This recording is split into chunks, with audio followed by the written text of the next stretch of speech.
Então, boa tarde a todos. Bem-vindos a mais uma palestra do ciclo de seminários de Divulgação de Ciência para Todos. Hoje nós vamos ter o professor Marcos Vinícius, que é licenciado em Química pela UFC. Ele tem mestrado em Química Orgânica e doutorado em Química, ambos pela UFC. ênfase em Físico-Química Inorgânica, processo de separação por adsorção e catálise. Atualmente é professor adjunto do Instituto de Formação de Educadores, da UFCA, portanto, é nosso colega de campus, e desenvolve diversas atividades, né? Atualmente é coordenador do curso de Química e vem falar um pouquinho de suas experiências para todos nós. Mais uma vez, eu sou Marcos, obrigado por aceitar o convite, bem-vindo a todos, e a palavra é toda sua. Boa tarde a todos, agradeço também a presença de todos, né? Agradeço ao Gis pelo convite, né?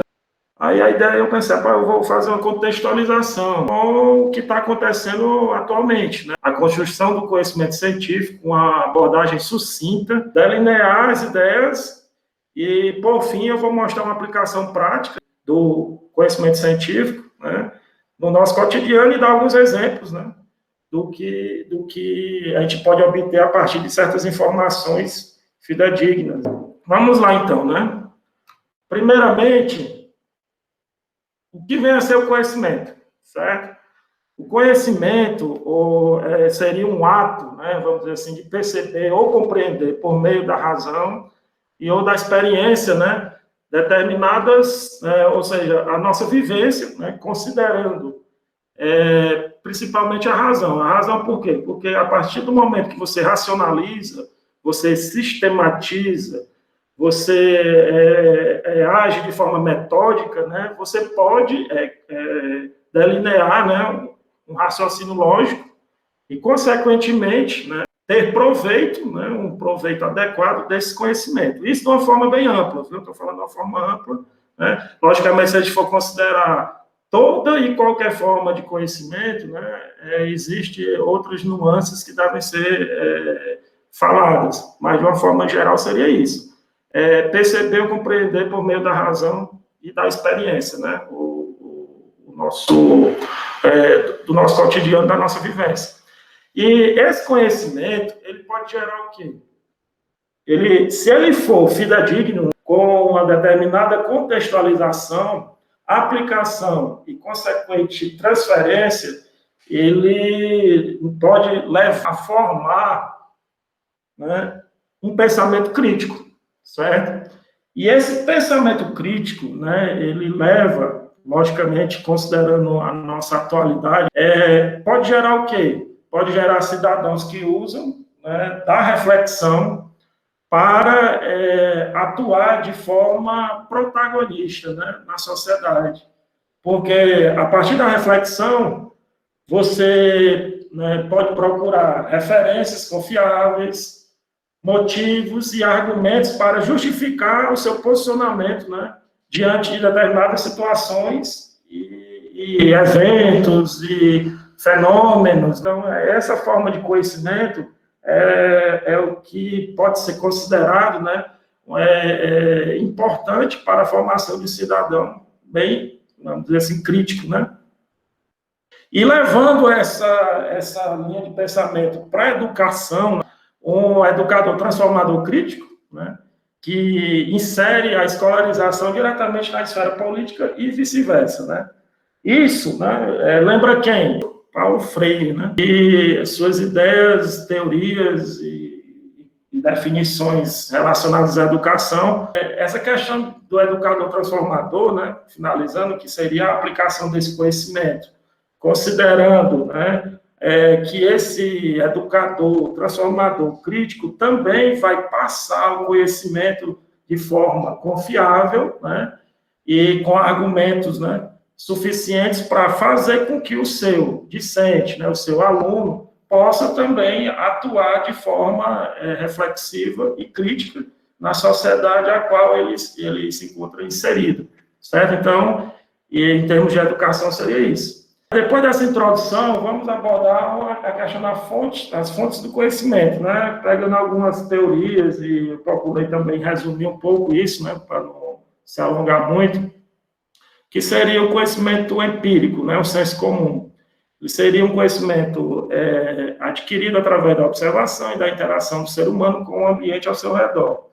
Ele é inexato, sem análise metódica comprovável. Então, essa forma de conhecimento é um conhecimento inicial, né? A gente pode considerar que a nossa vivência, né, é a vivência comum, vamos dizer assim, do nosso dia a dia, desde quando nascemos até a vida adulta, seria a primeira forma de conhecimento que a gente tem acesso, que é a nossa vivência com os pais, a nossa vivência com nossos amigos, colegas, né, vizinhos, a comunidade no qual a gente se encontra inserido. Então, esse senso comum, né, nos leva a determinadas observações limitadas e que, de certa forma, a priori não tem comprovação.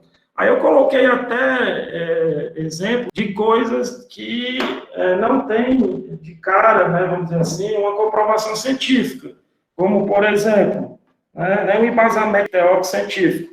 A questão da Terra plana, coloquei como exemplo, né, que isso aí já existem várias situações que provam, né, que não é bem isso. E a questão do ozônio, né, na via retal, para o emprego, né, de combate à Covid também não tem nenhum estudo, né, comprovável, confiável, metódico, sistemático, com todas as relevâncias que um estudo científico deve ter. Ou seja, isso aqui seria mais uma questão de senso comum. Alguém está dizendo que dá certo, que é assim, e consegue convencer outras pessoas, certo?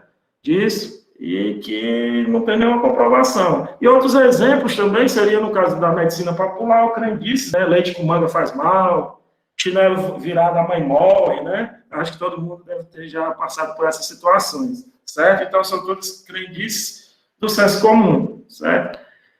E conhecimento mítico, originado da observação de fenômenos inexplicáveis, que eram atribuídos a poderes e forças imanentes existentes dentro de objetos, animais e pessoas.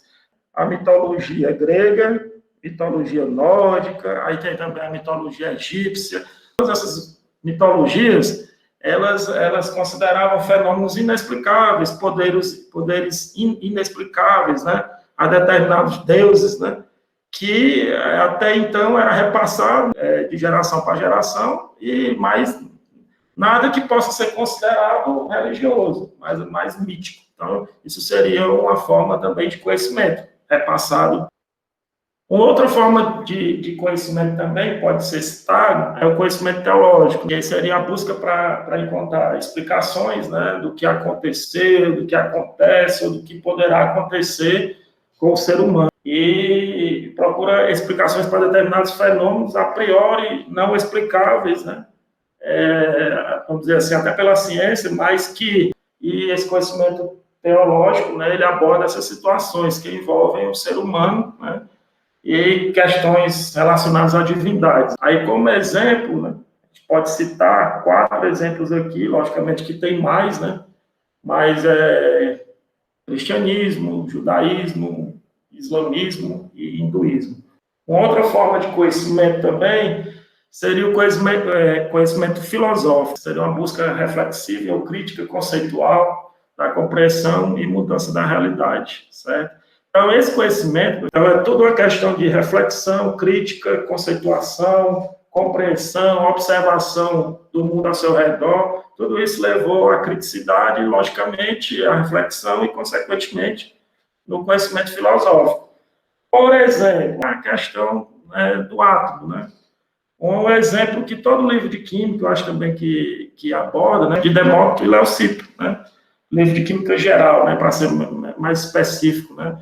Eles imaginavam, né, que se você pegasse um objeto e fosse dividindo, dividindo mais ainda, cada pedaço cada vez menor do que o anterior, eles chegariam na partícula, né, indivisível, que foi denominada de átomo, certo? Então, isso tudo foi oriundo de um pensamento filosófico. que, consequentemente, no decorrer dos tempos, né, deu origem, né, a conhecimentos científicos, né, que foram comprovados, né, no decorrer da evolução científica. E hoje em dia já se sabe, né, que o átomo pode ser dividido, certo? E o nome ficou, não divisível, né, ou seja, hoje em dia já se sabe, só que acabou que esse nome ficou, né? Mas tudo iniciou com pensamento, reflexão e observação, né? E chegamos ao conhecimento científico, propriamente dito, né, que seria o quê? Sistema de conhecimentos organizados metodicamente sobre a natureza, seus fenômenos, através de experimentação e coleta de dados para argumentação. Pronto, pegando alguns exemplos, né, que, mais uma vez, contextualizando com a nossa realidade, né, em relação, por exemplo, a nesse nosso momento pandêmico, né, a questão do sequenciamento do genoma do coronavírus. Isso aí foi uma coisa muito importante, um marco, né, vamos dizer assim também, científico, principalmente envolvendo cientistas brasileiros, que mostra, né, justamente essa evolução da ciência.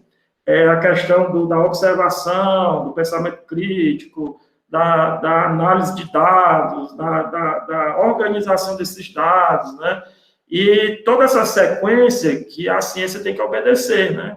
Para que você tenha frutos comprováveis e que você obtenha realmente um desenvolvimento científico. Ou seja, esse sequenciamento é um ponto muito importante porque ele favoreceu a descoberta da vacina, né? Que no outro exemplo que eu dou do lado, já está na fase 3, eu vou até abordar esse assunto mais na frente, e que ele, logicamente, um facilitador foi o sequenciamento do genoma, certo? Então, esses dois pontos que eu citei, mostram realmente que o conhecimento científico, ele leva a frutos e, consequentemente, que beneficiam a sociedade. Né? Então, o que seria a ciência? Seria o fato de você saber daquilo, né? Inicialmente, seria uma definição bem simples. Geralmente, no nosso dia a dia, a gente responde ciente, né? E você sabe que daquele seu compromisso. Então, isso seria um exemplo bem simples de entender. Mas, se você for considerar, além disso, né, uma visão mais ampla da palavra ciência, a ciência começa com eu quero saber, né? A curiosidade, né, vamos dizer assim, ininterrupta do ser humano, que tem, né, historicamente, por que acontece aquilo, qual a causa daquilo outro. Geralmente, né, vamos dizer assim, o ser humano, né, no seu desenvolvimento, explora bem essa questão, pergunta bem, né?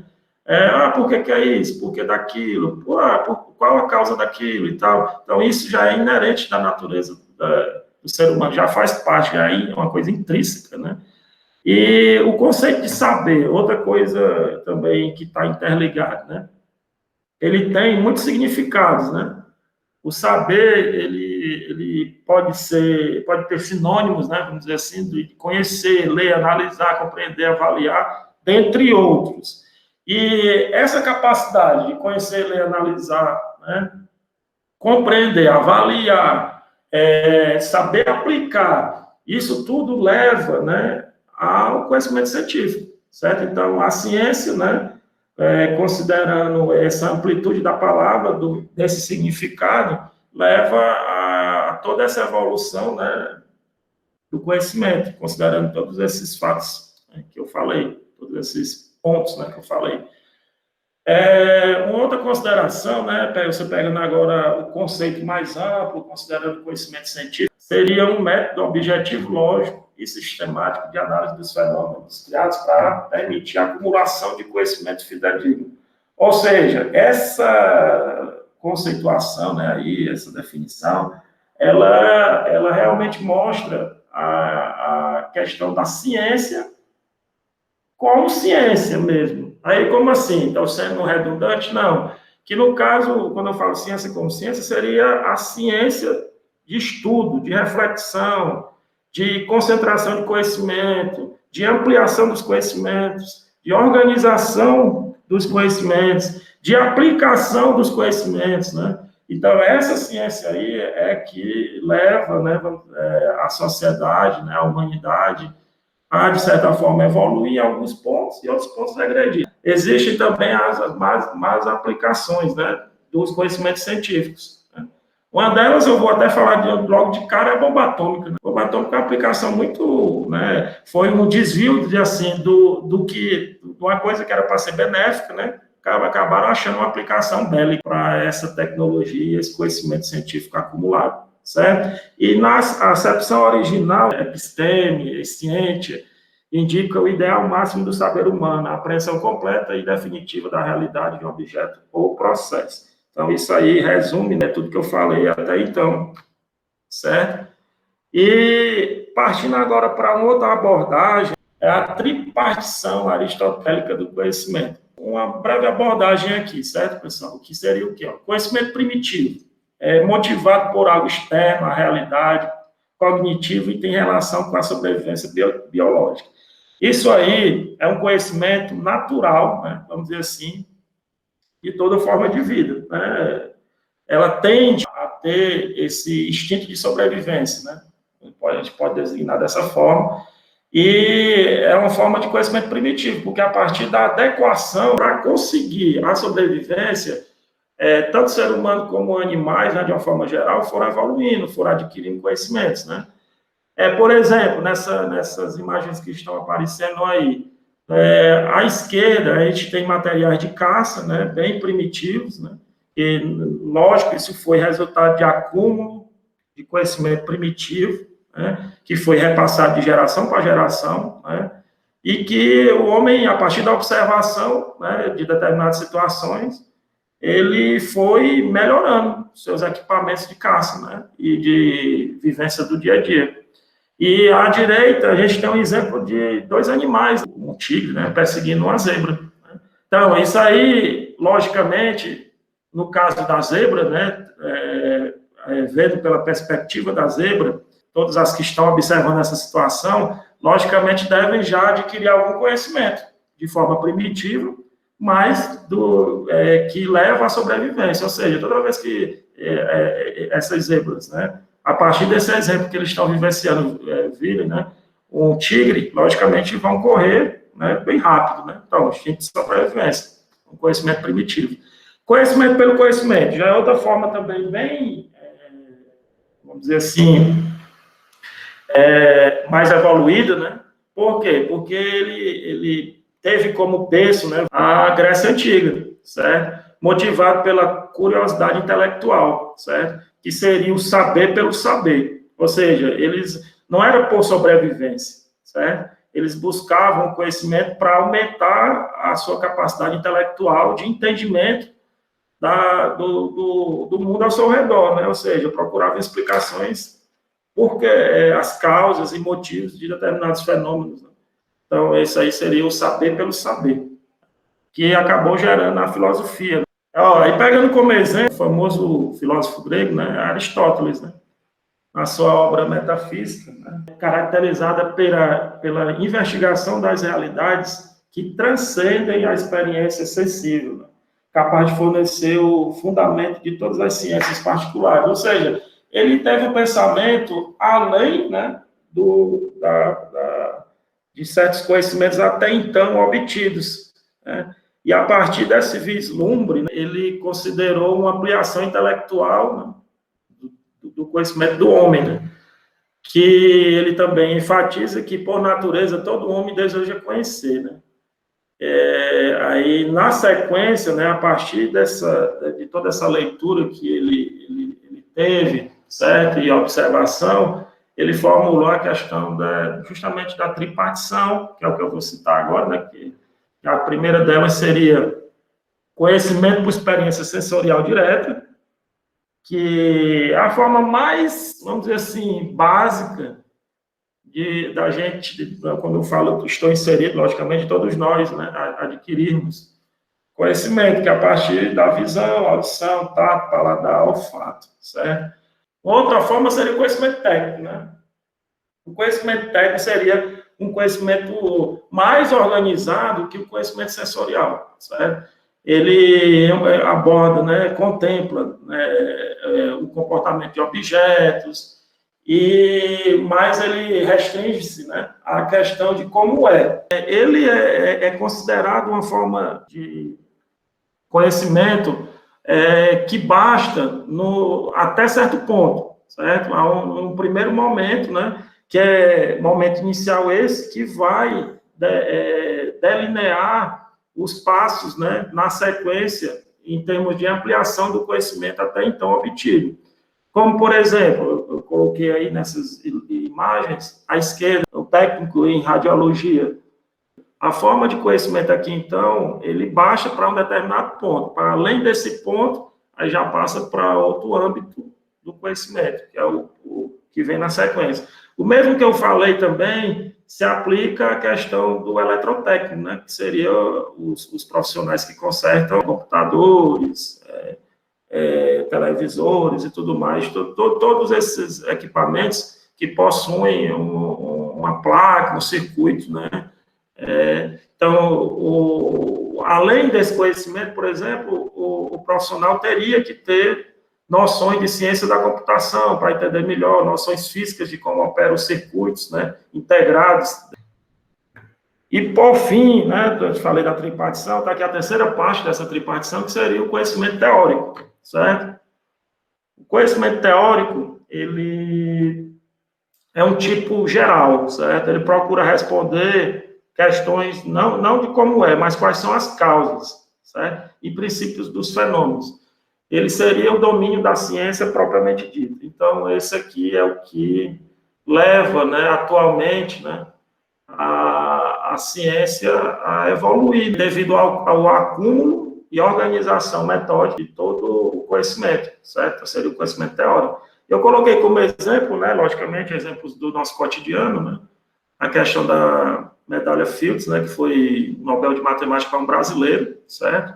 Ou seja, esse pesquisador, ele adquiriu um conhecimento cumulativo que o levou a obter êxito, né, logicamente, embasado em muito conhecimento teórico, certo? Nobel de Química, né, 2019, questão lá das baterias íons lítio, prêmio atribuído justamente a acúmulo de muito conhecimento, né, certo? E com base nas causas, né, e nos princípios dos fenômenos, certo? Agora vamos à construção do conhecimento e o método científico, né? Que seria construir uma sequência lógica, metódica, sistemática. Você tem que partir de algum modelo de organização, denominado de método científico, certo? Ou seja, quando você tem um fenômeno, logicamente você tem que observar esse fenômeno para tentar entendê-lo, né? E a partir da observação, você faz o levantamento de hipóteses por causas, motivos, como é que acontece, quais são as variáveis que afetam, né, esse determinado fenômeno. E se você tiver algum conhecimento prévio, né, de fenômeno parecido ou semelhante, isso vai lhe ajudar a fazer inferências e levantamento de hipóteses relevantes, né, no entendimento e na possível resolução de uma problemática derivada desse fenômeno, certo? Aí, logicamente, essas hipóteses vão ser testadas com experimentos, testes, né, das suas observações. Se elas forem rejeitadas, você vai ter que formular novas hipóteses e logicamente, se forem comprovadas, elas vão ser validadas. Esse processo vai gerar novos conhecimentos. Certo? Se, né, todas essas hipóteses testadas, validadas, né, realmente se mantiverem e resistirem a vários testes, elas podem ser passadas para o patamar de teoria, certo?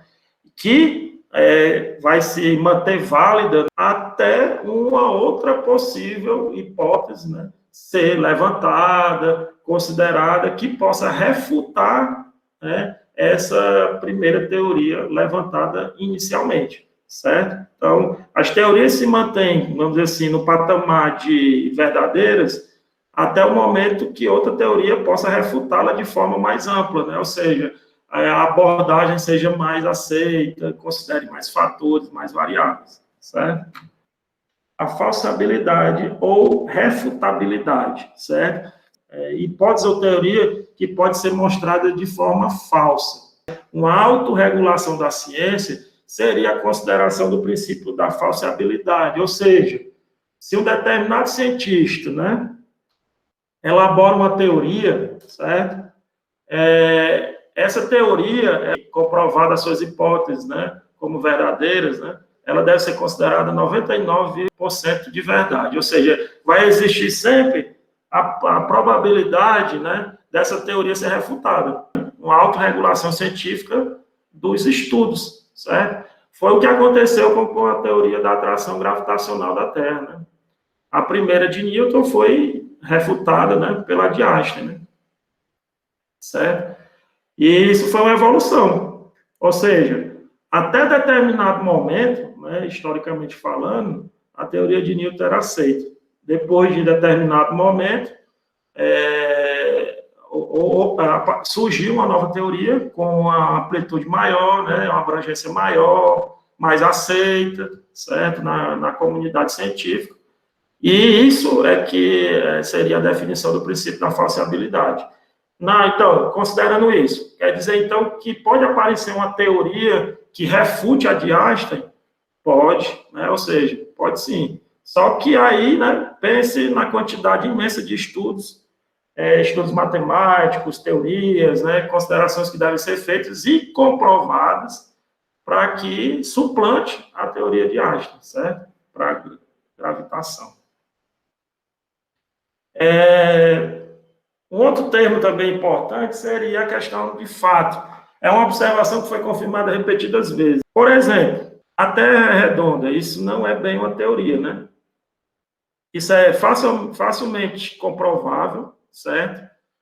E basta você fazer um apanhado, né, de eventos, de especialistas, conhecimentos aplicados à questão gravitacional, à astronomia, né, e tudo mais, que você chega facilmente à definição de que não é bem uma teoria, é um fato, certo? E se você questiona isso, né, de que a Terra não é redonda, certo? Isso demanda de evidências sólidas, ou seja, né, se você tem um fato e alguém diz que aquele fato não é verdadeiro, né, cabe à pessoa ou sujeito que está contestando esse fato adquirir, né, informações, argumentos que embasem sua teoria e que ele possa refutar esse fato, certo? Ou seja, essa observação nos leva ao seguinte raciocínio, que ciência é questão de evidência, né, e não de opinião. Devemos considerar também outra forma de visualizar essa situação de acúmulo de conhecimento, levando para a ótica, né, do conhecimento científico. O sujeito, cientista, filósofo, etc., ou seja, estudioso, ele constrói o saber, né? Através da reflexão, estabelecimento de relações, observações e da pesquisa sistemática, né? Obtém novos conhecimentos comprováveis, certo?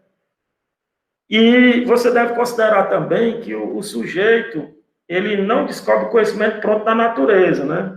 Mas ele, a partir da observação, da reflexão, né, do acúmulo de conhecimento, e que leva, né, por fim, a uma investigação filosófico-científica. Então, todo esse processo de observação, acumulação, né, e, consequentemente, reflexão de tudo que está sendo abordado,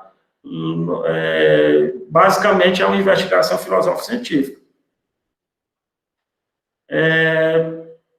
Uma outra forma também de observar, né, a questão da atuação, né, considerando o sujeito, não propriamente, né, constrói o saber, né, que seria mais uma questão de repasse de conhecimento. Isso aqui seria uma visão, né, no âmbito da aprendizagem, né, do ensino e aprendizagem. Seria o quê? Ele apropria-se de um conhecimento estabelecido, que é repassado para ele, né, isso a gente considera no âmbito de uma escola, por exemplo. O aluno vai até lá, ele já pega o conhecimento já organizado, sequenciado, que é repassado para ele, certo? Isso é diferente dessa primeira forma aqui que eu falei anteriormente. aqui o sujeito, né, ele até apropria-se, de certa forma, de um conhecimento já pré-estabelecido, mas a partir daí ele formula novas teorias, hipóteses, teorias, e pode fazer com que esse conhecimento até então, né, obtido por ele, evolua para uma forma mais complexa, certo? Já esse outro aqui, né, seria o conhecimento mais de repasse, né, no âmbito escolar, né, no âmbito do ensino-aprendizagem, certo? Que seria, né, que foi abordado, que eu coloquei até aqui como exemplo, Jean Piaget, né, com construtivismo, né?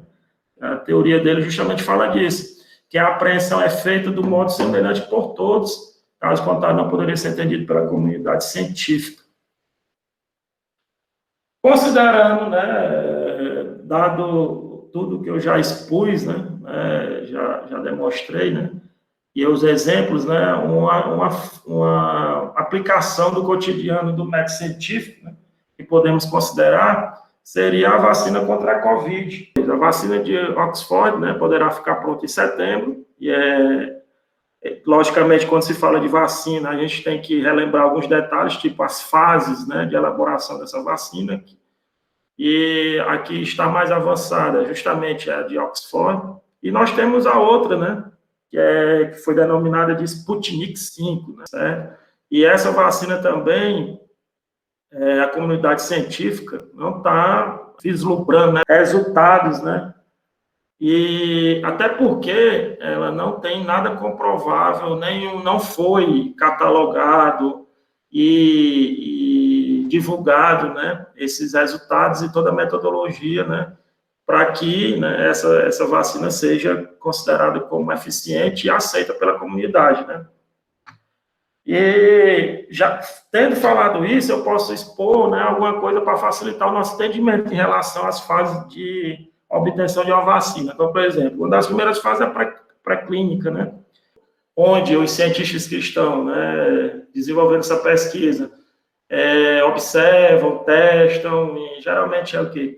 Ratos, chimpanzés, certo? Não tem nenhuma aplicação nesse momento, né, clínica, certo? E, a partir dessas observações, eles podem levantar o seguinte questionamento: será que funciona com segurança em humanos? Certo? Aí você já parte para a fase 1, certo? Que é número pequeno de pessoas. Na fase 1, né, será que a resposta imunológica se repete com segurança em um grupo maior? Certo? E já é uma observação que você traz, né, para chegar na fase 2. Né? Na fase 2, né, já tem uma variável a mais, né? Além de, porque, por exemplo, no caso da vacina, né, quando ela está nessa fase 1, esse número pequeno, ele varia, né, de 25 a 100 pessoas, pelo menos a literatura, né, ela gira em torno disso aí, é o que a gente for pesquisar, obtém esse valor. Mas aí onde eles vão observar o quê? Vão observar como está ocorrendo a questão da excreção, se tem efeitos adversos, efeitos indesejáveis, né? Como é que está a resposta imunológica, isso nesse grupo pequeno, certo? Aí, se você ampliar esse estudo para um grupo maior, será que a resposta imunológica vai se manter a mesma e de forma segura? Pronto, é onde chega na fase 2, utilização de grupo de controle simples, certo? Aí, esse grupo de controle simples seria uma parte, né, dos voluntários utilizando placebo, né? Aí, ou seja, então é o que a gente chamaria, né, de uma forma bem ampla, de branco. Nessa situação, né, você vai analisar, os cientistas irão analisar as informações mais claras em termos de segurança e resposta do organismo, ou seja, mais uma vez, excreção, farmacocinética, farmacodinâmica, como a questão da dosagem adequada e tudo mais. A observação agora é para a terceira fase, certo? Na terceira fase, esse grupo, né, já não é mais centenas de pessoas como na fase 2, você já vai ter milhares de pessoas na fase 3. A pesquisa já está bem avançada, já tem resultados, né? Se ela chegou na fase 3, né, logicamente, já está embasado em vários resultados, né, vamos dizer assim, positivos, certo? E para que ela passe da fase 3, né, ela terá que ter uma eficiência mínima de 50% em relação ao placebo, né?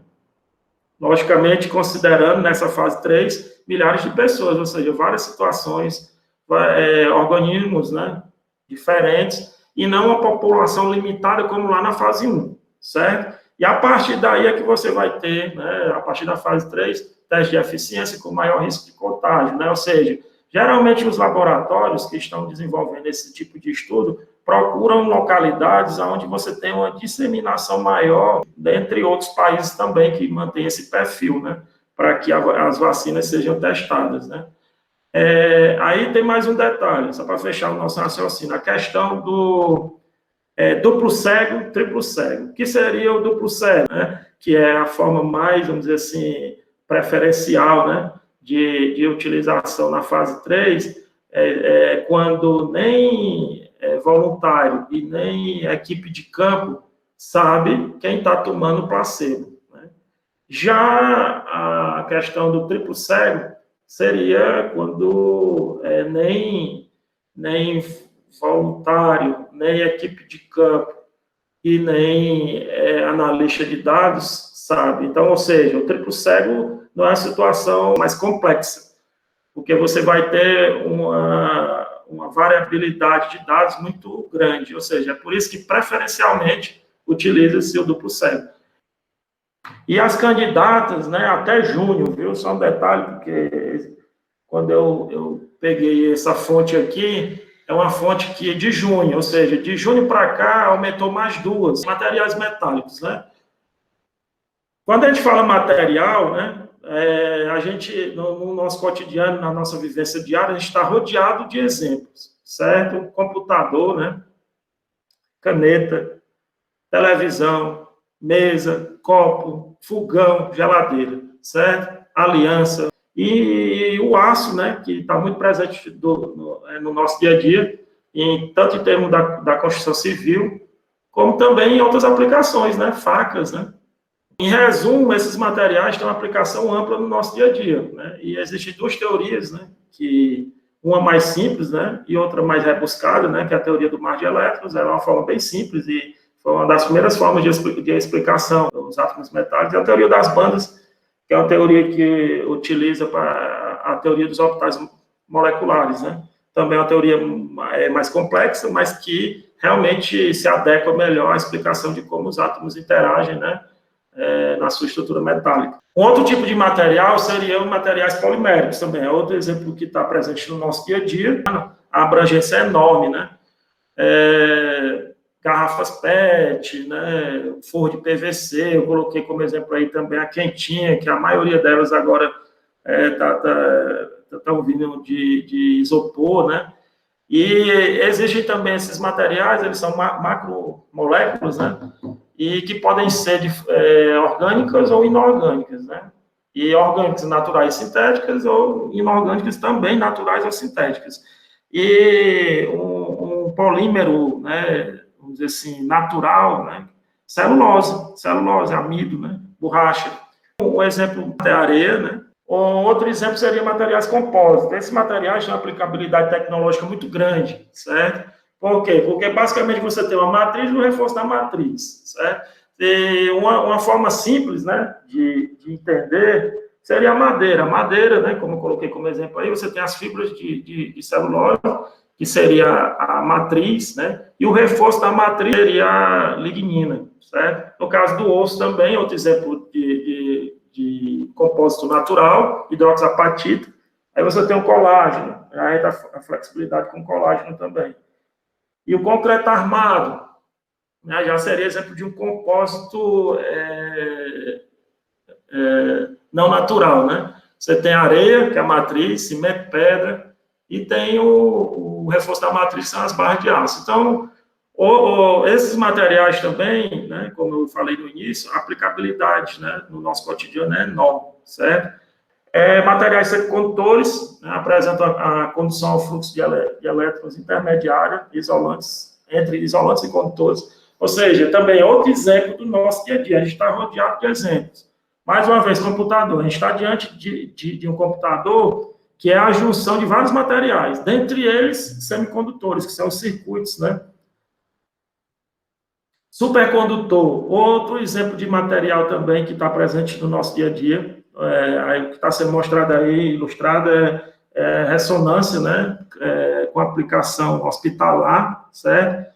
Que, no caso, uma característica essencial dos supercondutores é a questão da baixa temperatura, a facilitação, né, da corrente elétrica, da passagem, né, dessa corrente. O fator principal dos supercondutores é a baixa temperatura, certo?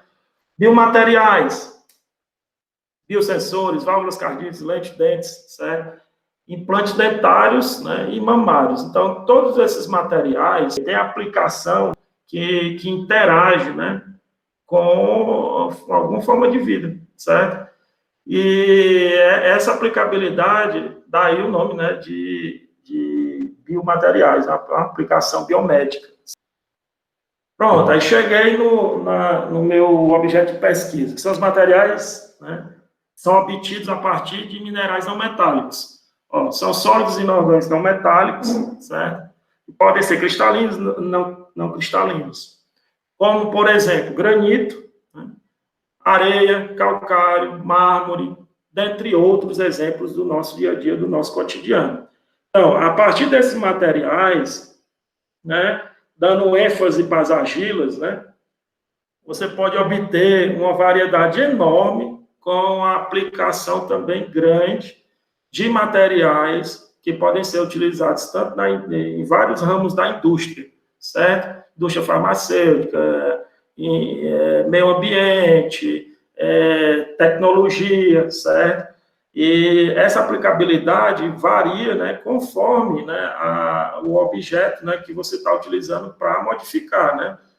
No caso, né, mais especificamente, se você considerar que argilas são, né, obtidos a partir de tetraedros de silício, né, e octaedros de alumínio, que estão organizados de forma de folhas, certo? A organização estrutural dessas partes, né, levam a diferentes tipos de argilas. A forma com que os tetraedros de silício interagem com os tetraedros de alumínio, né, geram diferentes classes de argilas e tipos diferentes de argilas minerais, logicamente. E um exemplo também que faz parte do meu ramo, né, da minha área de pesquisa, seria a caulinita, né, que é um argilo mineral que está presente no caulim. E para pesquisa, certo, o caulim, ele tem uma certa vantagem, porque geralmente quando se utiliza argila, né, como material, né, precursor para a obtenção de algum tipo de material, a primeira vantagem é a quantidade, né? A quantidade que a gente tem na natureza, uma quantidade muito grande. Então, isso facilita muito você obter um material a partir de um precursor, sendo a argila, né? Uma outra argila também que faz parte da minha área de pesquisa é a vermiculita. Qual a diferença da caulinita para a vermiculita? Seriam só a forma com que, como eu disse anteriormente, né? A forma com que os tetraedros e octaedros interagem.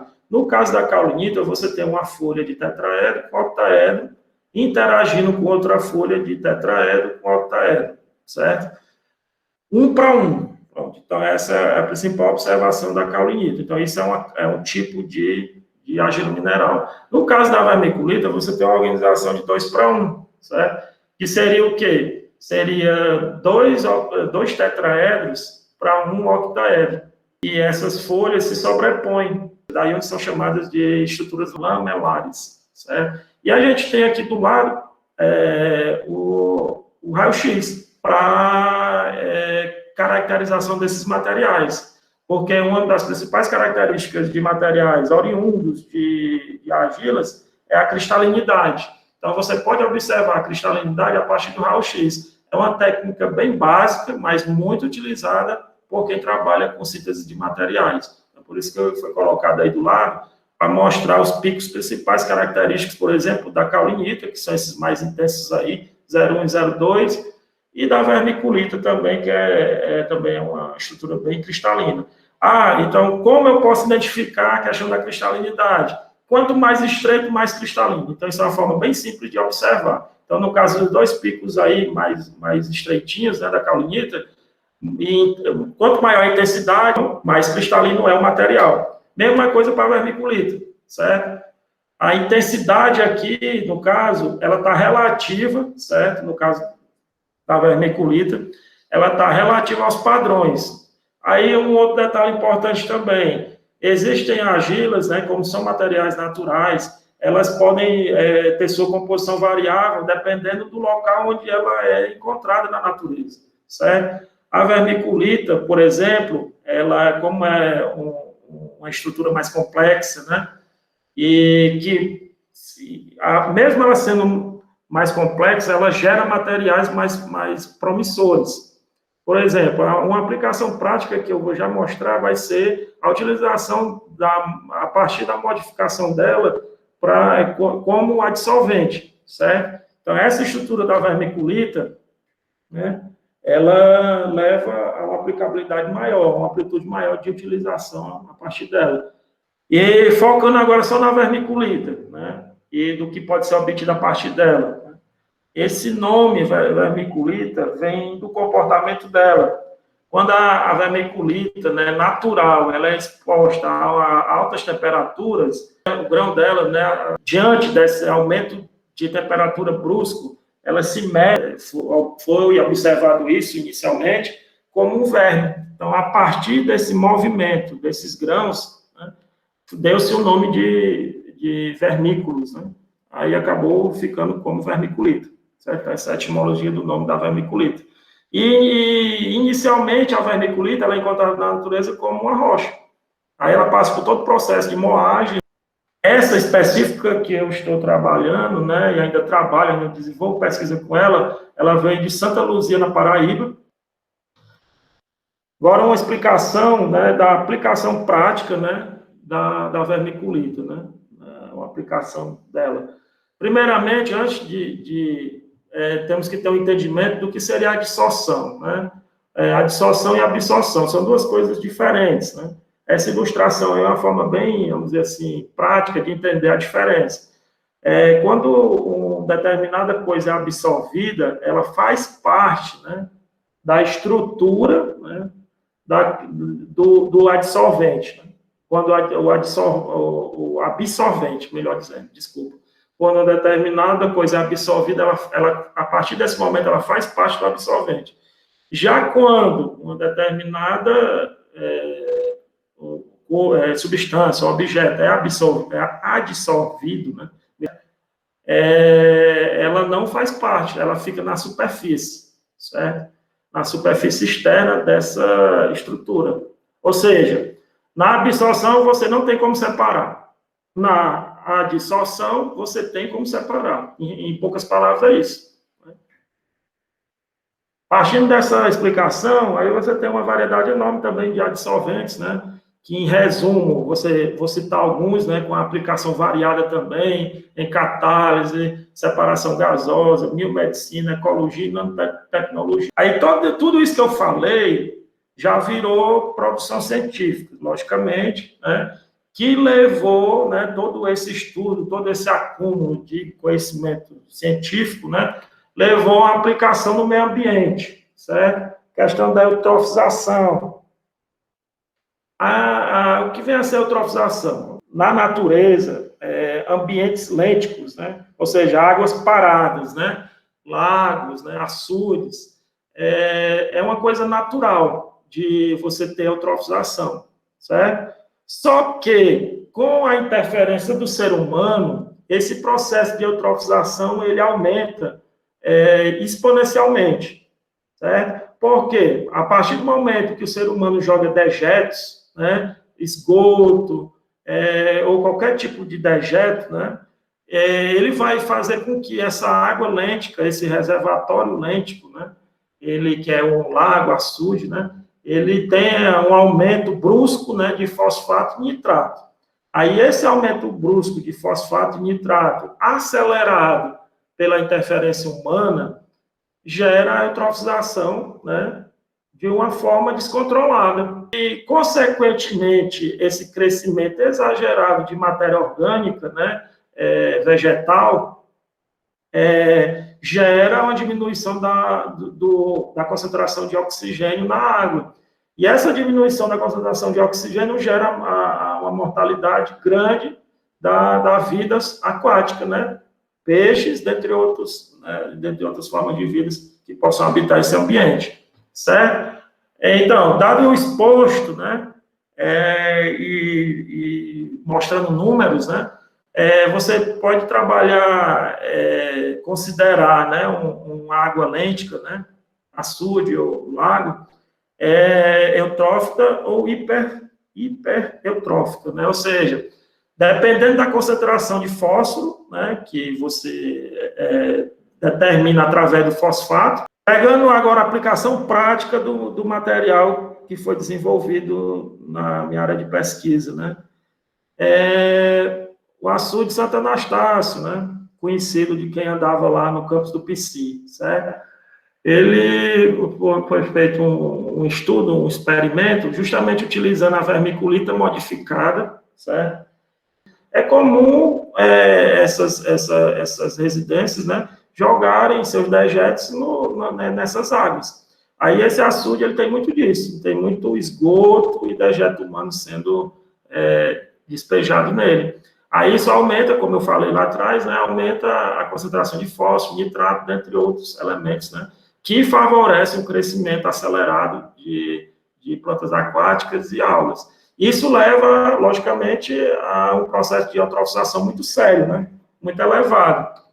Aí é onde entra a vermiculita modificada, de uma forma resumida seria: a natural foi peneirada para uma granulometria adequada, na sequência removida a matéria orgânica, depois calcinada, removido ferro, homoionizada, depois intercalada, e na sequência, né, a intercalada é que foi utilizada, né, para a dissolução de fosfato desse sobrenadante que foi coletado do açude, né, de Santo Anastácio. Essa aplicação prática, né, foi avaliada, né, logicamente utilizando fluorescência de raio-x e fração de raio-x em todas as etapas. Todas as etapas foram analisadas utilizando essas técnicas. E, por fim, após a dissolução de fosfato, utilizou-se o VVIS, que serve para medir a concentração de fosfato, utilizando, né, um agente complexante.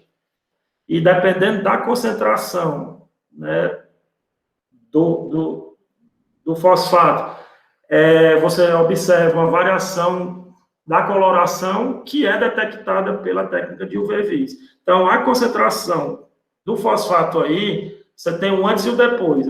Esse azulado maior é o sobrenadante do açude e, posteriormente, você tem, na sequência, o pós-adsorção, ou seja, houve uma diminuição, né, bem visível, né, dessa concentração. E, logicamente, como é uma técnica analítica, né, então feito todo um processo, curva padrão, né, equação da reta, foi feito, a partir dessa curva padrão, espectro VVIS, certo? E foram obtidos esses valores. A natural, a massa dela de 300 miligramas, num volume de 50 ml de sobrenadante, com uma concentração inicial de 3,3 miligrama por litro de fosfato, e houve uma redução de 7%, né, de eficiência, ou seja, uma redução muito baixa, certo? Já na modificada, né, que justifica todo esse trabalho, toda essa sequência de experimentos, de concentração de conhecimento aí, metódico e sistemático, tem a massa da dissolvente, 50 ml também, as mesmas condições. Aí o que mudou foi só a amostra de adsolvente. Concentração inicial na sobrenadante, houve uma redução de 90% da concentração do fosfato, certo? Ou seja, justifica-se a modificação. E para finalizar esse trabalho, né, essa aplicação, né, vamos dizer assim, ambiental foi premiada, né, como o melhor trabalho da área de ecologia, né,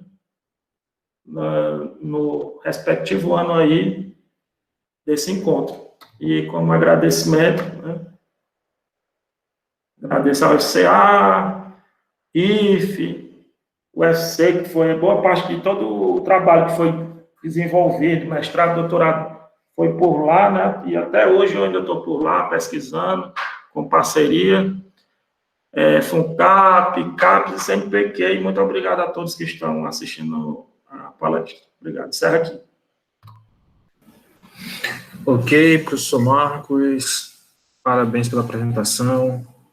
Novamente, obrigado por compartilhar conosco um pouco da sua experiência.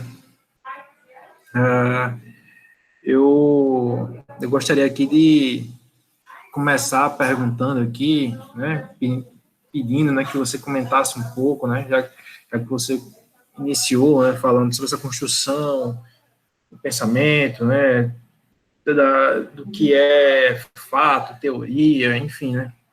E hoje em dia, quando você pensa que a Segunda Guerra Mundial para cá, só para ficar um pouco mais próximo, né, você teve aí toda a corrida armamentista para um lado, corrida espacial para o outro.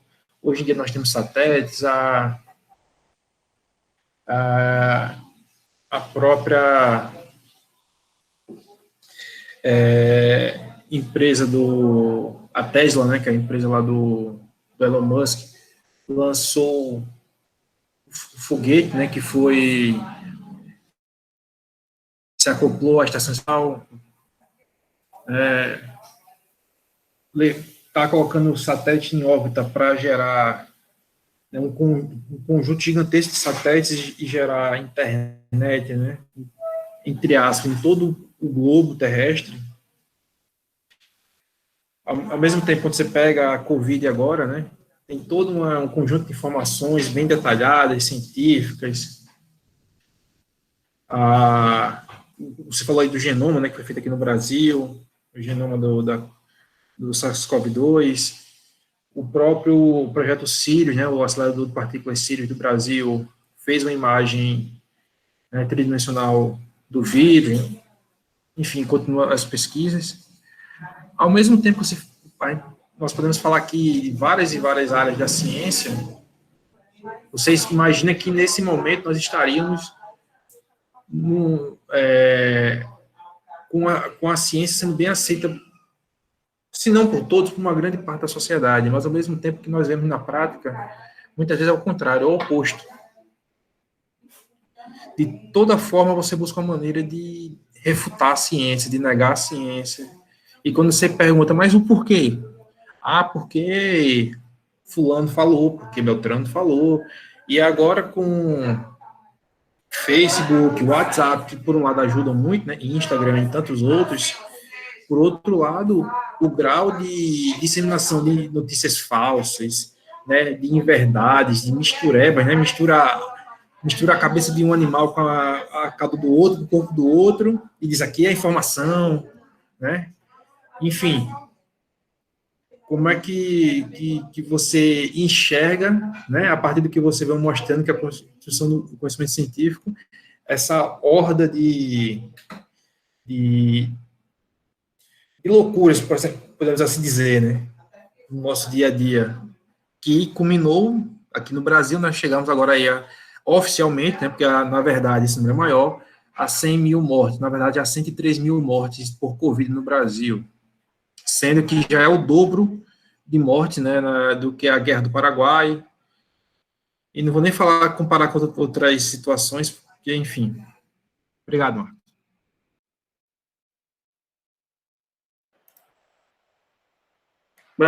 Em resumo, aí eu me perdi no meio da tua pergunta. Não, é fazer realmente um panorama de como, quando você enxerga toda essa construção do pensamento, você vê tudo... Não era melhor... Sociedade... Só uma partezinha. Não era melhor fazer em bloco para ele poder falar? Tá, então vou só resumir, fechar a minha, vou dar Olha, um ênfase na fecha. minha, e eu abro para você, Alessandro, fazer a sua pergunta. Então, assim, à luz de tudo isso, como é que você enxerga?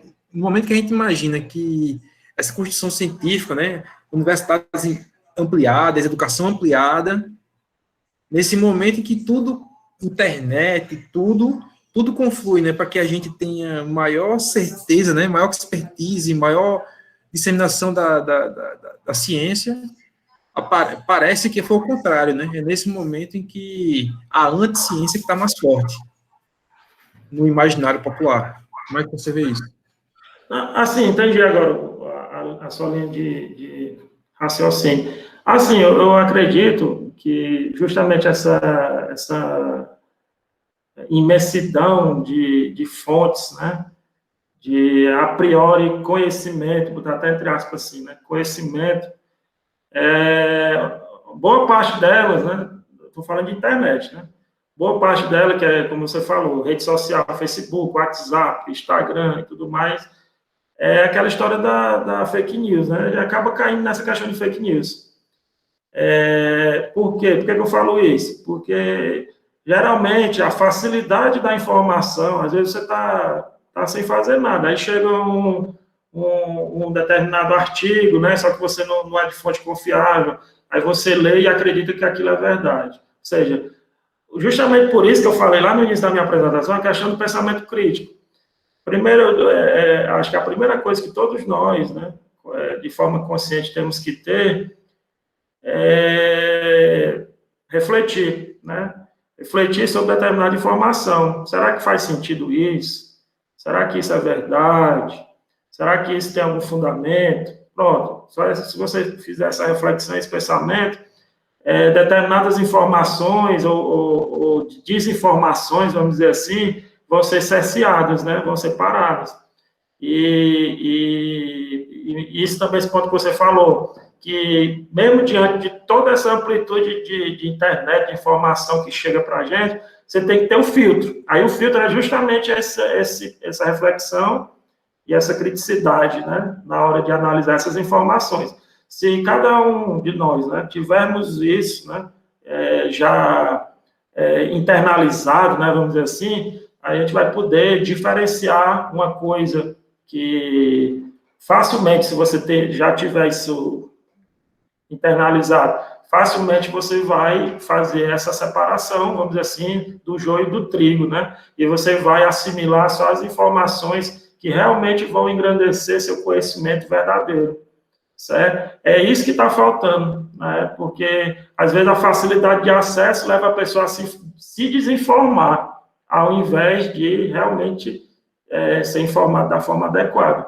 Então, é esse filtro, ponto. Resumindo a minha fala, tem que ter um filtro. E esse filtro você só consegue ter a partir de fontes, né, confiáveis, certo? Acho que eu devo ter respondido, não, Gil? Pronto, é por aí. É realmente complicado. Professor Alessandro? Bom, estão me ouvindo? Sim, Sim. sim. Boa tarde. Deixa eu abrir aqui a câmera para a gente não ficar tão impessoal assim, porque senão a gente fica sempre vendo foto. E eu tenho cada vez mais chegado à conclusão que nesse tempo é bom a gente abrir as câmeras para dar um pouco mais de humanidade, né, ao ato de se falar em frente a uma máquina, né? Já que o ato da docência, ele é um ato que reúne pessoas, né, e acontece em torno das pessoas. Bom, Marcos, mas em primeiro lugar eu vou começar a minha fala te parabenizando pelo trabalho que tu fizeste, que eu achei fantástico, onde tu passasse por alguns historiadores, epistemólogos da ciência, Thomas Kuhn, embora tu não tenha falado o nome deles, tu enunciasses eles na medida em que tu fosse mostrando como a ciência é pensada e como a ciência chega até o dia de hoje e como é que ela se reveste para fazer, por exemplo, o trabalho que tu faz, né? Eu acho muito legal ver a ciência de bancada também pensando para além da bancada, né? Acho que é um movimento que hoje em dia a educação em química está acontecendo em duas vertentes. que se em outrora nós trabalhávamos muito separados, a educação em química trabalhava num seu canto e a educação e a química, a pesquisa em química hard ou química dura, como queiram, trabalhava em outro, hoje a gente está trabalhando muito mais próximo e que está conversando muito mais. Acho que isso é um ganho para todos nós, né?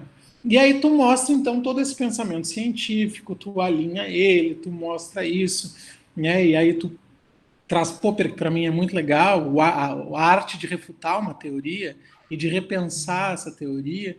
E isso vai mostrando, Marcos, em certa medida, como é que a ciência foi vista ao longo de um período histórico. Embora talvez não seja essa teu desejo, não sei se foi ou não foi, mas vai se mostrando como é que essa ciência foi pensada. Atualmente a gente vive dois cenários, né, bem distintos. O primeiro cenário onde a ciência, por nós acadêmicos, é entendida enquanto, por alguns de nós, ela é entendida enquanto cultura, né? Ou seja, ela é entendida como uma parte do pensamento comum. Ela não está nem acima nem abaixo de outros pensamentos. Ela está no mesmo patamar dos demais conhecimentos que a humanidade produz. Em outro lado, nós temos, na atualidade, pessoas que desvalidam a ciência ou ainda tentam usar do senso comum como primazia, né? Ou seja, o que eu estou dizendo? É gente dizendo que a Terra é plana, é gente recomendando cloroquina sem saber o que significa a palavra pesquisa, é gente dizendo bobagem em rádio e TV, por aí afora, é filósofo que não é filósofo, é astrólogo, enfim, tem toda essa confusão que hoje em dia também ocupa esses espaços de fala e que chega ao cidadão comum. E aí a minha pergunta vem nesse sentido, né? No sentido de que, para a gente pensar junto, Marcos, qual é o caminho que a gente pode ter, para a ciência voltar a ser ouvida? Entende? Porque muita gente anda tomando ivermectina e cloroquina a largos passos, sendo que ambas foram refutadas pela comunidade científica. Muita gente diz que a Terra é plana, né? E, bom, enfim, achei que era comigo que o Justo está escrevendo. Então, assim, a minha pergunta é como nós podemos, neste momento, fazer com que a ciência volte a ser ouvida, a ser acreditada? O que tu pensa sobre isso? Obrigado. Valeu, Ale, pela pergunta. Gostei. Assim, acho que de uma forma bem simples para responder a tua pergunta,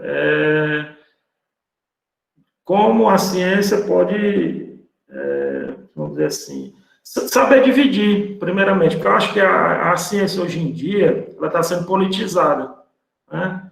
É a politização da ciência, certo? E quando eu falo ciência, todas essas variações dela que eu falei na minha apresentação, certo? E você, por exemplo, politizar um determinado resultado científico, comprovável, politizando, ou seja, não sendo racional, vamos dizer assim, né? Se você partir da racionalidade, aquela visão focada no que você quer obter com aquele resultado científico, e fizer essa distinção entre política, né, ideologia e tudo mais, você consegue aceitar melhor os resultados científicos que estão sendo postos ali na sua frente, estão sendo expostos. Mas se você começa a misturar as coisas, né, pelo menos essa é a minha opinião, né? Essa é a minha análise desse cenário que você falou aí. Quando começa a misturar, aí não aceita. Por exemplo, né, o que você falou em relação a determinados medicamentos aí, a cloroquina, né?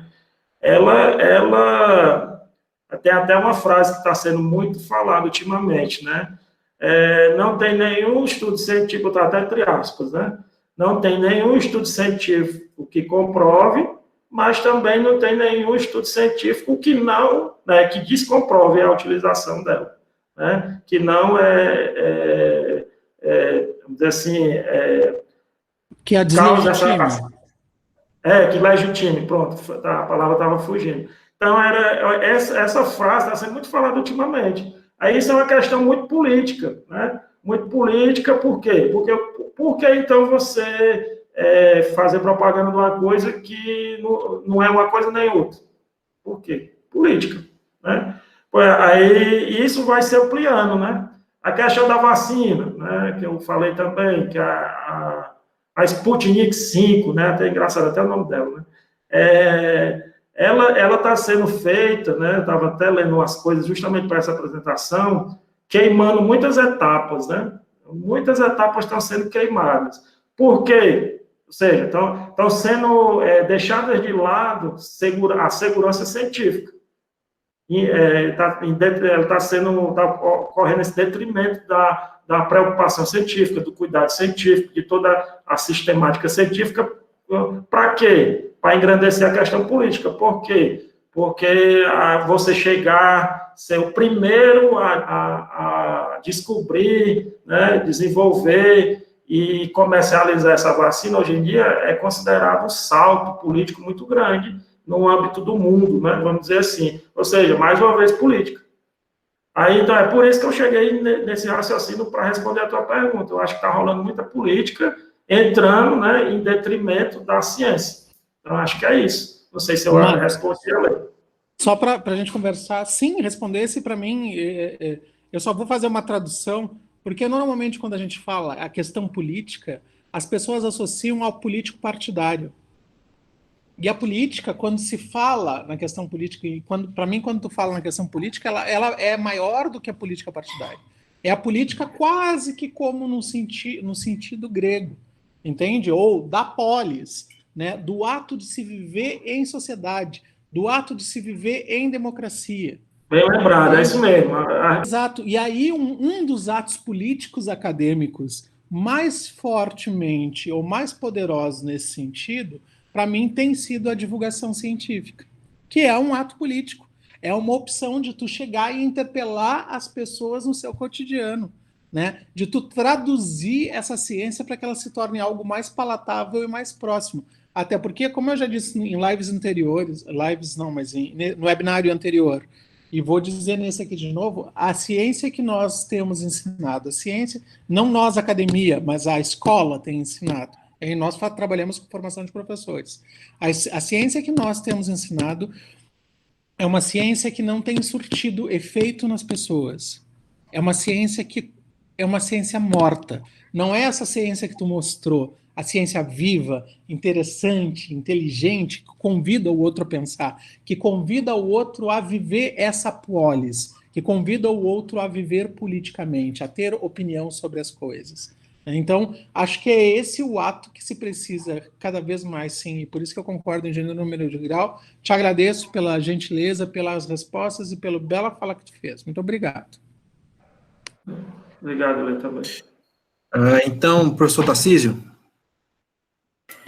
Eu vou aproveitar, não vou fazer uma pergunta tão grande quanto a do professor Justo, não, Marcão, você não tem o perigo de se perder durante a pergunta, mas primeiro de tudo,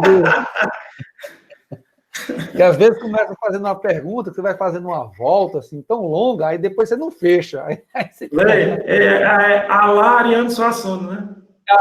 Alá professor Ariano Suassuna, eu estou falando. É a vida. Mas primeiro de tudo, parabenizar, porque, como os meninos já descreveram aí, você fez uma ponte entre o tradicional, de certo modo, e a situação mais moderna na qual nos encontramos. Mas o ponto que eu vou botar é mais do ponto de vista reflexivo. Veja, tudo que o professor Alessandro falou, eu concordo a respeito de que essa ciência não está chegando, mas veja, esse quadro, vamos botar assim dessa maneira, chama-se Divulgando Ciência para Todos. Percebam a quantidade de pessoas presentes e desse quantitativo, a quantidade de alunos. É um evento que a gente está tentando priorizar uma data, especificamente na quarta, para o aluno dizer assim, não, hoje é quarta-feira, estou com um celular, pode-se assistir com o celular, não precisa estar nem com o computador. E mesmo assim, perceba que a adesão que existe por parte dos alunos é extremamente baixa. Então, parte de uma questão de provocação, de reflexiva mesmo, de o que efetivamente acontece? Qual o que desmotiva, na verdade, esses alunos nem participar, porque a cultura... Só uma fala, é uma frase mesmo. Alunos, futuros professores, a princípio, os principais propagadores da ciência no futuro. Muitos não estão se preocupando em acompanhar a ciência agora. Fico por aqui. Porque na primeira edição que a gente fazia, que era em loco, lá no IFE, a gente convidava um professor e saía chamando, ei, vamos ali. E muitos ficavam ali no entorno, na mesa de ping-pong, que você poderia botar que haveriam outros atrativos para dispersar a atenção. E agora? Já que todo mundo tem um celular, porque eu vejo a hora, pegando a conexão entre o moderno, o professor Gil sempre gosta. Os alunos usam o celular, usam tudo, mas não sabem qual é a ciência que está ali por trás. Eles passam o dia, eu vejo a hora pegando, tem dedinho ali no dedo, só baixando página, e o pescoço curvo, olhando rede social, e, em geral, só isso. Mas percebam a quantidade de adesão e de interesse, porque o hábito dessa cultura científica, acredito que você teve nos seus passos lá na UFC, todo mundo teve durante sua trajetória acadêmica, de sempre estar ali envolvido, escutando, pelo menos escutando, vendo o que está acontecendo no meio. Então, diante disso tudo, e pegando um gancho no que o professor Alessandro falou, dentro da sala, e agora a sala vai se tornar, entre aspas, remota, como que vai ser possível para um curso de licenciatura, veja que é uma pergunta mais delicada, um curso de licenciatura na cidade de Brejo Santo, que haja essa motivação e despertar esse interesse dessa ciência que, do ponto de vista que a Alessandro coloca, está quase no mundo platônico, no mundo das ideias, do que para um mundo mais aristotélico, um mundo mais físico. Como que é feito isso? Como que vai ser... Isso é uma pergunta que, na verdade, é para um debate só de um evento só, mas como que você conseguiria fazer essa química? Você partiu de uma trajetória filosófica, mas como é que você agora vai fazer essa química traduzindo esse conceito, se a priori algo que seria de divulgação científica não tem adesão, e principalmente nesse mundo remoto? Como é que vai ser feito esse canal? A dificuldade que nós temos para lidar agora nessa... Vou começar parabenizando para a sua pergunta, muito bem elaborada, viu? Parabéns, você está de parabéns. Viu? Você... E é uma pergunta que me deixou... Espera aí, como finaliza aí? Agora tu deixou a mesma situação do Gilson. Em 3 palavras, resume aí. Como fazer o quê? É isso. Como é que vai ser essa química agora? Traduzindo dessa ciência morta que a Alessandro colocou para essa ciência viva, no mundo remoto. Só vai isso. Ser complicado. Acho que a primeira coisa que vai ser complicada, acho que tudo vai começar do desmonte e remonte. Pronto, eu falei uma coisa bem bonita agora. Desmonte de quê? Dos conceitos que a gente tem até o momento, até antes da pandemia, porque a pandemia está sendo um divisor de águas, né? Na minha visão, nesse sentido que você está dizendo aí. Porque antes da pandemia era tudo presencial, né? A gente ia para a sala de aula, ia para o laboratório, usava muito pouco esse ambiente aqui que a gente está utilizando hoje em dia, era muito pouco, era raro.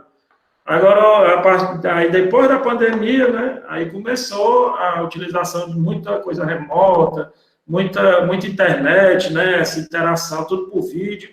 Aí, quando eu falo de desmonte e remonte, é justamente isso aí. Muitos professores, né, e alunos também não tinham nenhum contato, né, com esse tipo de situação, né?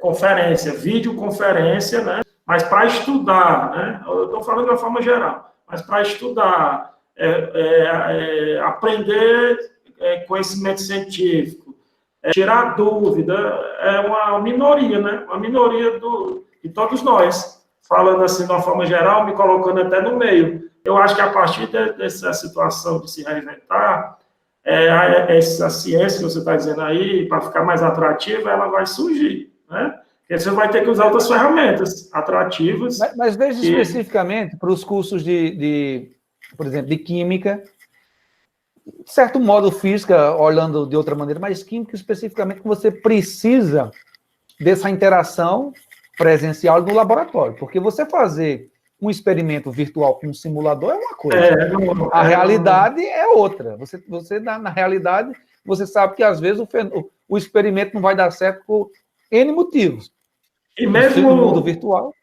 E mesmo que a pessoa, o docente, né, o professor faça demonstrativo, vamos dizer assim também, né, sem simulador, que é outra opção também, é você ir lá no laboratório, você filmar, o docente filmar a elaboração de todo o procedimento, é diferente também, porque o aluno não vai estar pondo a mão na massa. O interessante é o aluno pegar na vidraria, diluir, fazer todo o processo, pesar na balança, todo o procedimento. Pois é, e uma outra, imagine, já que você estava finalizando ali com sua expertise, que é a questão da vermiculite, imagine como é que você vai colocar um aluno, imagine, de iniciação científica, para lidar, você vai dizer, ó, começa a ler aí, que um dia, quem sabe, tu vai no laboratório para manusear, para pegar, para ver essa questão da porosidade. Um dia, quem sabe, né? Essa foi um dia, quem sabe, quando tiver vacina. Enfim, todo esse passo a passo tem que ser muito bem pensado, muito bem pesado, porque essa questão que a pandemia proporcionou, ela proporcionou uma aceleração nesse processo, como você bem botou aí, de desaprender para aprender novos tipos de abordagem, novos tipos de mecanismos que consigam sintetizar o que você quer transmitir e que o aluno, obviamente, tenha interesse em aprender e consiga absorver. Mais uma vez, Marcão, muito obrigado. Pode falar. Só uma coisinha, antes de você agradecer. E outra coisa, primeiro na minha opinião, né, com base em tudo, a minha experiência nessa situação, mesmo que a gente tente, nós docentes, né, tentamos pegar várias ferramentas, né, softwares, aplicativos, simulador, não vai ser a mesma coisa do palpável, né, não vai ser a mesma coisa. Então, é só para fechar o raciocínio, por mais que tente, não. O ideal é pôr a mão pelo menos a minha opinião é essa, né? O ideal é pôr a mão na massa, né? Certo? E aí, mas antes de você agradecer, eu vou agradecer. Excelente pergunta, viu? Você está de parabéns, viu? Continue assim. Valeu, Marcão. Show de bola, velho. Tem professor Chay agora aí inscrito.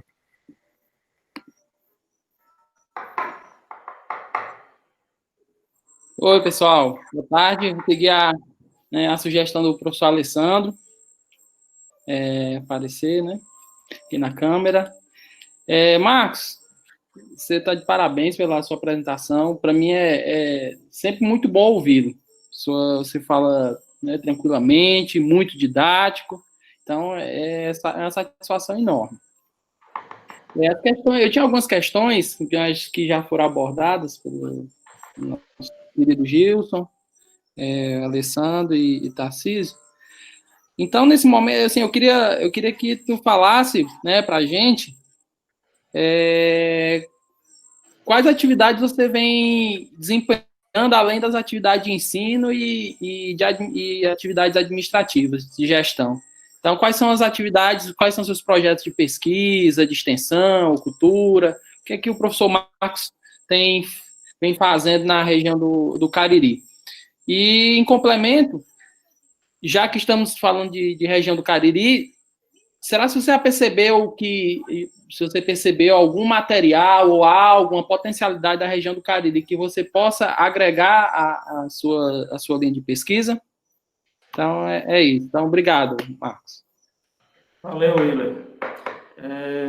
Assim, primeiro, né, em relação às atividades além de ensino e administrativas, eu estou com um projeto de pesquisa, né, justamente a continuidade, né, desse projeto da vermiculita, que esse projeto já vem se desenvolvendo desde o doutorado, aí eu fiz o pós-doutorado, desenvolvendo mais ainda, aí, logicamente, quanto mais a gente pesquisa, mais ideia aparece, aí foi aparecendo mais ideias, mais aplicações, e até o momento, né, o que está rolando em termos de pesquisa é justamente essa linha da vermiculita como adsolvente, certo? Aí uma aplicação dela que eu não falei, né, que essa daí é uma aplicação de adsolvente meio aquoso. Tem também uma outra linha, né, que é a modificação da vermiculita para dissolvente em meio gasoso, certo? aí é justamente para gases do efeito estufa, que é outra coisa também que eu estou desenvolvendo. E uma outra aplicação também, por isso que eu falei de kaolin, é utilizando kaolin como precursor de materiais geopoliméricos. Aí já é uma aplicação para a indústria da construção civil.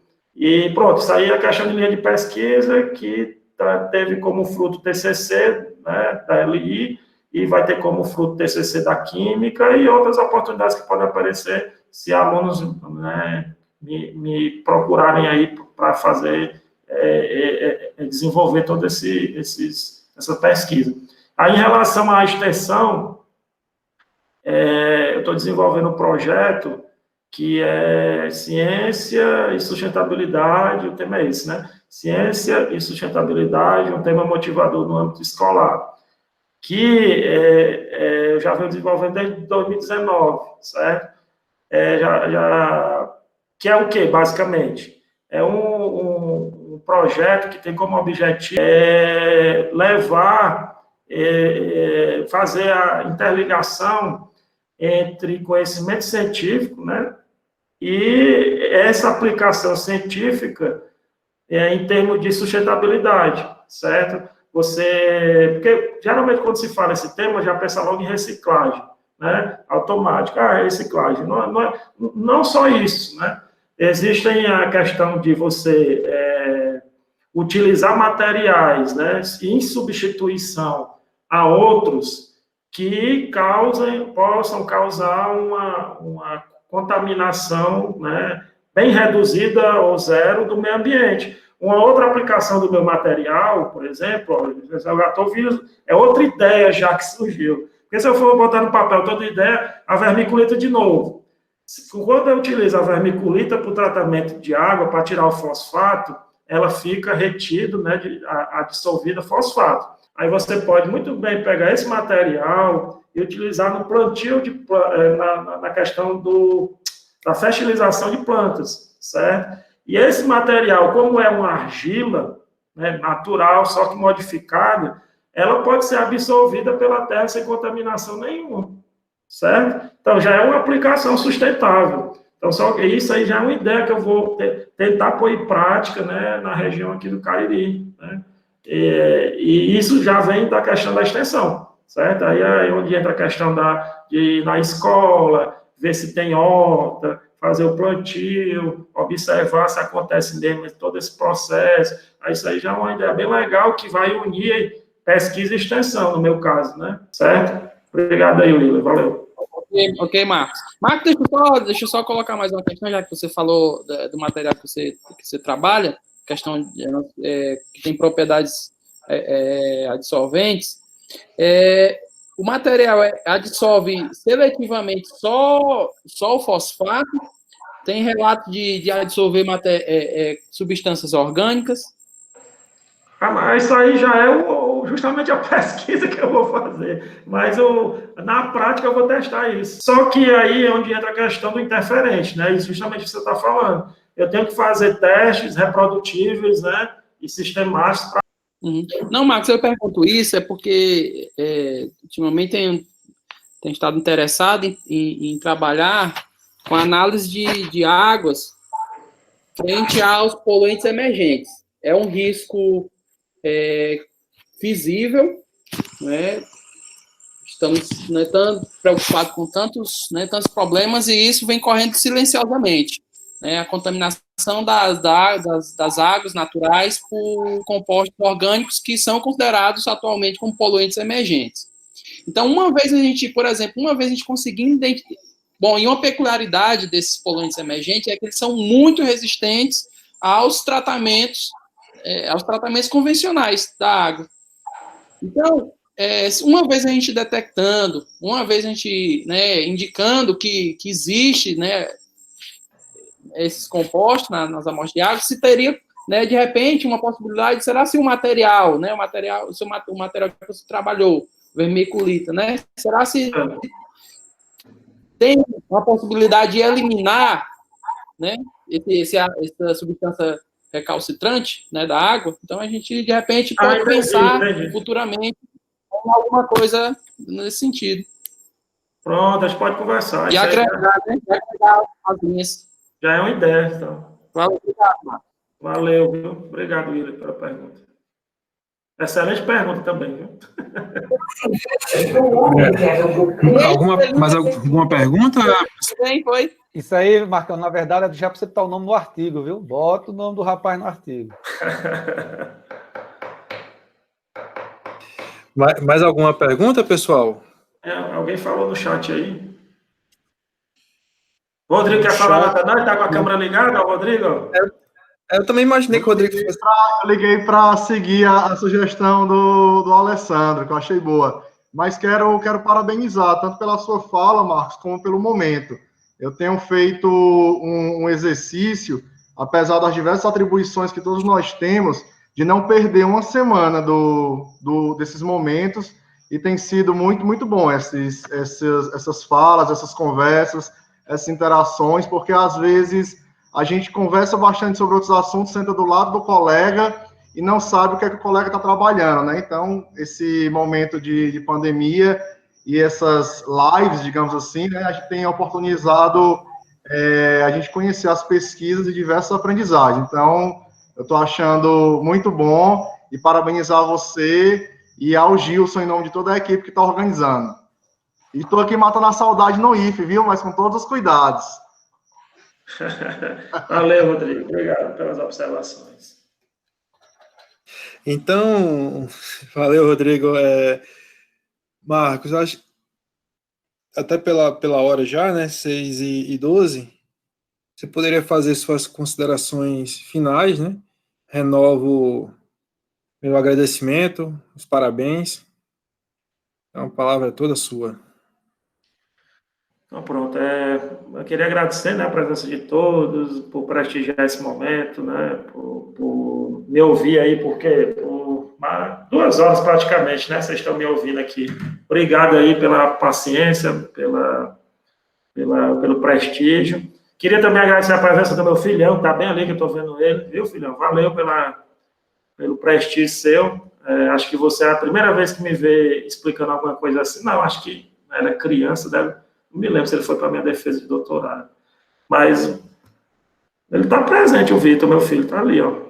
Vitor Augusto. Certamente foi em outros momentos, Marcos, no seu coração, né? Pronto, tá. Não, mas eu digo assim, quando eu falo que ele esteve presente, nessa situação de eu estar apresentando um determinado assunto falando do meu trabalho, certo? Aí, assim, é legal. Ótimo. Legal, obrigado. Bom. Obrigado, filhão, pelo prestígio também, viu? Espero que em outras situações também você acompanhe. E obrigado a todos, né, de uma forma geral também, pelo prestígio. Até a próxima aí, viu? É isso, Vitor. Seu pai é uma pessoa incrível. Um grande homem. Seja bem-vindo. Volte sempre, né, toda semana. Seja muito bem-vindo. Então, pessoal, finalizando,